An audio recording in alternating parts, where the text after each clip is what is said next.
এবার আমি মাওলানা সালেহ আহমদের কাছে প্রশ্ন রাখছি যে হযরত মির্জা গোলাম মোহাম্মদ আল ইসলামের সত্যতার সপক্ষে কোনো ঐশী নিদর্শন কি আপনি পেশ করতে পারেন? ধন্যবাদ আপনাকে। শুধু দর্শক মণ্ডলী, আজকের এই আলোচনায় আমাদের মৌলানা সাহেবরা কোরআনের আলোকে যে দলিল উপস্থাপন করে গেছেন, এরপর যদি সত্যিকার অর্থে কারো হৃদয়ে খোদা ভীতি থাকে তাহলে অন্য কোনো নিদর্শন আর চাওয়ার প্রয়োজনই হয় না। কিন্তু যেহেতু আজকের মানুষ সত্যান্বেষী এবং চায় যে যাচাই করে জানার জন্য, তাই এমন একটি নিদর্শন আমি আপনাদের সামনে তুলে ধরতে চাই যা সত্য সাব্যস্ত করে দেখানো কোনো মানুষের পক্ষে কখনো সম্ভব নয়।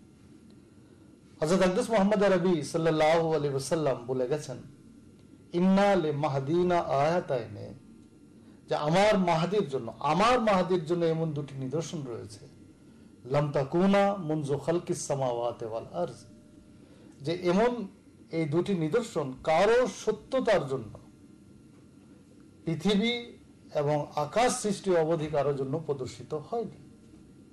আর সেই দুটি নিদর্শন হলো, ইয়ানকাসিফুল কামারু, চন্দ্রে গ্রহণ লাগবে, লে আউয়ালে লাইলাতিন মির রমাজানা, রমজানের প্রথম রাতে,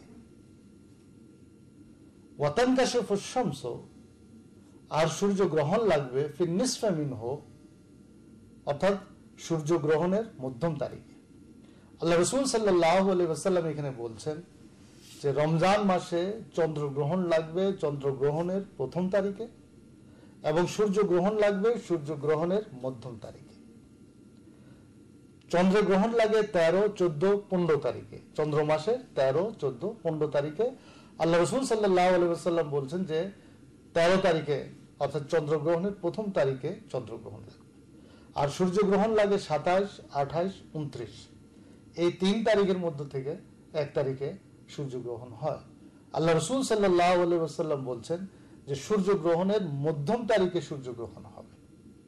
এখন এই হাদিসটাকে যদি একটু বিশ্লেষণ করে আমরা দেখি, এর মধ্যে যে বিষয়গুলি পাওয়া যায়, প্রথমত যে এই নিদর্শন এক ব্যক্তির জন্য প্রদর্শিত হবে, সেই ব্যক্তিটি হলেন আমার মাহদী, অর্থাৎ হযরত মুহাম্মদ মুস্তাফা সাল্লাল্লাহু আলাইহি ওয়াসাল্লামের মাহদী। এই নিদর্শন দুনিয়াতে কারো সত্যতার জন্য প্রদর্শিত হয়নি।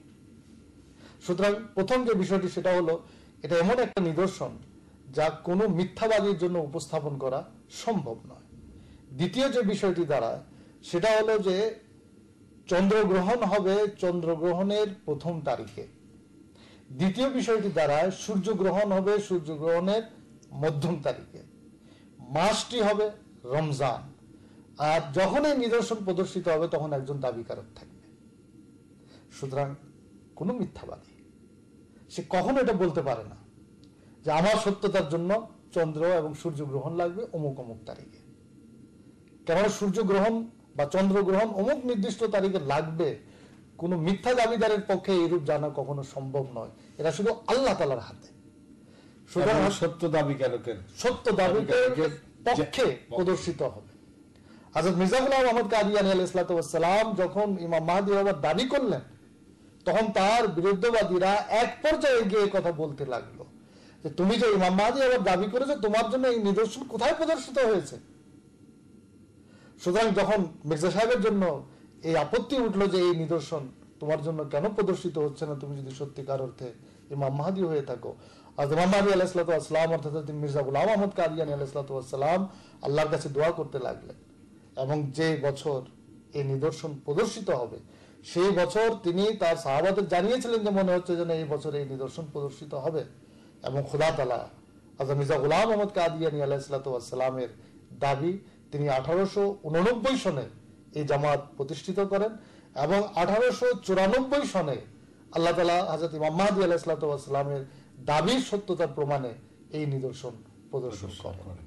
সুতরাং শুধু দর্শক মণ্ডলী, যদি সত্যিকার অর্থে খোদাবিধি মনে আপনাদের অন্তরে থাকে, তাহলে এই একটি হাদিসই যথেষ্ট, যে এমন একটি নিদর্শন যেটা কোনো মিথ্যাবাদীর পক্ষে বানিয়ে দেওয়া সম্ভব নয়। আকাশ থেকে যার জন্য এই নিদর্শন প্রদর্শিত হয়েছে, যার সত্যতার জন্য, সে কখনো মিথ্যাবাদী সাব্যস্ত হতে পারে না। আলোচনার শেষ পর্যায়ে আমি দর্শক মন্ডলী, আহমদিয়া মুসলিম জামাত একটি আধ্যাত্মিক জামাত। কোরআন, সুন্নাত এবং হাদিসের আলোকে যাচাই করে আমরা এই যুগের ইমাম মাহাদি, সত্য মাহাদি এবং প্রতিশ্রুত মাসিহকে মান্য করার সৌভাগ্য লাভ করেছি। আপনাদের কাছে আকুল আবেদন, এক পক্ষের কথা শুনে বিরুদ্ধবাদীদের অপপ্রচারে বিভ্রান্ত না হয়ে আমাদের বিষয়টি আমাদের কাছ থেকেও জেনে নিন। আমরা কি বলি, কেন বলি, কি যুক্তিতে বলি, সেটা আমাদেরকেও বলার সুযোগ দেন। উভয় পক্ষের বক্তব্য যাচাই বাছাই করে তারপরে আপনারা বিচারকের দায়িত্ব পালন করেন নিরপেক্ষভাবে, কোনটি সত্য, কোনটি গ্রহণযোগ্য, কোনটি বর্জনীয়। প্রথম অনুরোধ, দয়া করেন এবং উভয় পক্ষের বিষয়টি যাচাই করেন, এক পক্ষের কথা শুনে কোনো রায় দিবেন না। দ্বিতীয় অনুরোধ, আমাদের কোরআন, সুন্নাত এবং হাদিসের আলোকে যে আলোচনা আমরা উপস্থাপন করার সৌভাগ্য পেয়েছি, যদি সেই আলোচনার প্রেক্ষিতে আপনাদের মন সাক্ষী দেয়, যদি আপনাদের অন্তর বলে এখানে সত্য আছে, মির্জা গোলাম আহমদ কাদিয়ানী আলাইহিস সালাম সত্যবাদী, তাহলে আপনারা তার বয়াত করেন। কেননা মহানবী হযরত মুহাম্মদ মুস্তাফা সাল্লাল্লাহু আলাইহি ওয়াসাল্লাম প্রত্যেক মুসলমানকে বলে গেছেন, ফাইজা রাআইতুমুহু ফাবাইউহু ওয়ালাউ হাববান আলা সালজি ফাইন্নাহু খলিফাতুল্লাহিল মাহদিয়্যু। সুনান ইবনে মাজাহ শরীফ, বাব খুরুজুল মাহদি। যখন তোমরা প্রতিশ্রুত ইমাম মাহদি আলাইহিস সালামের সন্ধান পাবে, তখন তার হাতে বয়াত করবে। যদি বয়াত করতে হলে বরফের পাহাড়ের উপর দিয়ে হামাগুড়ি দিয়েও যেতে হয়, তাও যাবে এবং তার হাতে বয়াত করবে। কেন? ফাইন্নাহু খলিফাতুল্লাহিল মাহদিয়্যু, কেননা তিনি আল্লাহর খলিফা আল মাহদি হবেন।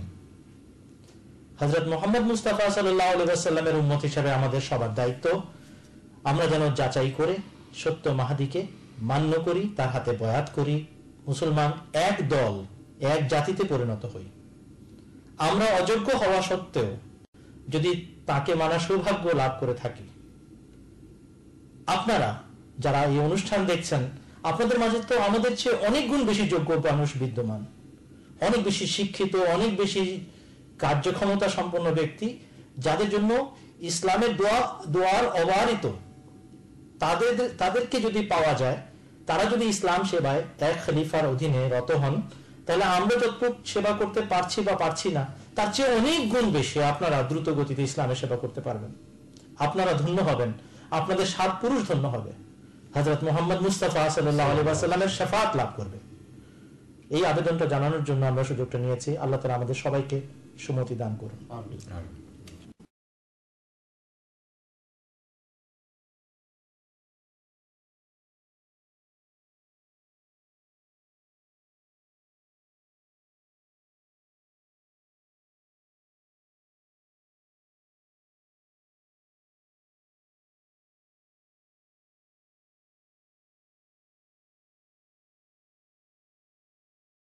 بسم الله